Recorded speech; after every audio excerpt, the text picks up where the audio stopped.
اور نبی کریم صلی اللہ علیہ وسلم کے امانت ہے یہ قرآن. نبی فرماتے ہیں میں تم سے تمہارے پاس دو چیزیں چھوڑ کر چلا ہوں, ایک قرآن ہے, ایک میری سنت ہے.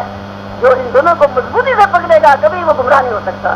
تو قرآن اور حدیث کو مضبوطی سے پکڑنے والے اس قرآن کی حفاظت کرنے والے ہیں. اللہ تبارک تعالیٰ ہم کو قرآن کی پڑھنے کی توفیق عطا فرمائے اور پھر اس پر سمجھنے کی بھی توفیق عطا ہو جائے, کیونکہ آگے لفظوں کو پڑھا ہے حافظ نے تو آگے معنی اور مطلب سمجھنے کے لیے عربی پڑھنی پڑتی ہے, کیونکہ عربی زبان میں ہے قرآن. اس کے لیے صرف نحو گرامر پڑھنی پڑتی ہے, لغت پڑھنی پڑتی ہے, کئی اور علم پڑھنے پڑتے ہیں, پھر فقہ حدیث تفسیر پڑھنی پڑتی ہے, تب کہیں قرآن سمجھ میں آتا ہے. تقریباً 8 سال کا کورس ہے جس کو پڑھ کر آدمی قرآن کے سمجھنے کا کچھ اہل ہو جاتا ہے. تو دوستو عزیزو, صرف لفظوں کو ہی پڑھ کر چھوڑ دینا, آگے نہ پڑھنا, یہ بھی کمی کی بات ہے. لیکن خالی لفظ پڑھنا بھی بیکار نہیں, یہ بھی کارآمد ہے.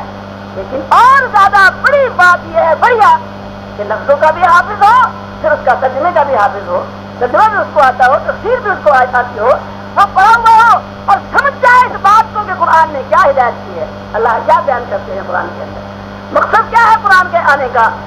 ہدایت ہے, وہ ہدایت سے معلوم تو کرنی چاہیے نا ہمیں. قرآن کو پڑھو, قرآن کو پڑھاؤ, آگے بچوں کو قرآن کا حافظ بنا کر عالم بھی بناؤ. عالم بننے سے قرآن کا مطلب سمجھ میں آئے گا. اب لوگ بازے بیچارے کہہ دیتے ہیں جی کیا کرے جی, روڑا پڑا ہوا ہے, کوئی مولوی کچھ کہتا ہے, کوئی مولوی کچھ کہتا ہے, کیا کرے.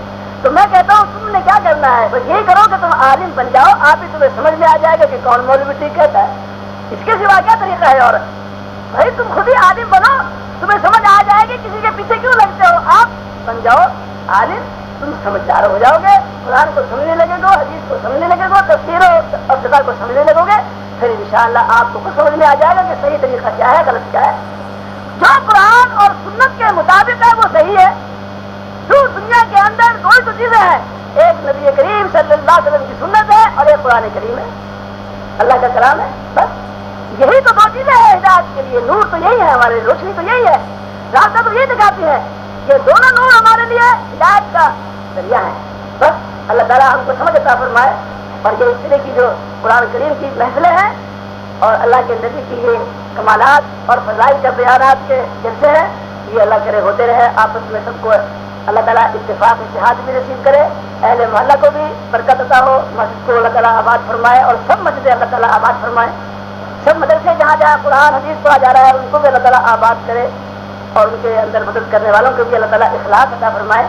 ہمارے سب کی جو خطائیں اور گناہ ہیں اللہ ان کو معاف فرمائے. دعا کر لیجیے. وآخر دعوانا الحمدللہ رب العالمین.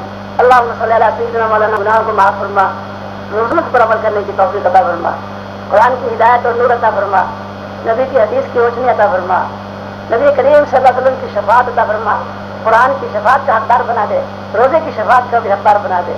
اے العالمین, تیرے نبی نے جو اپنی زبان مبارک سے ہدایتیں فرمائی ہیں ان کو قبول کرنے اور ان پر عمل کرنے کی بھی توفیق عطا فرما دے.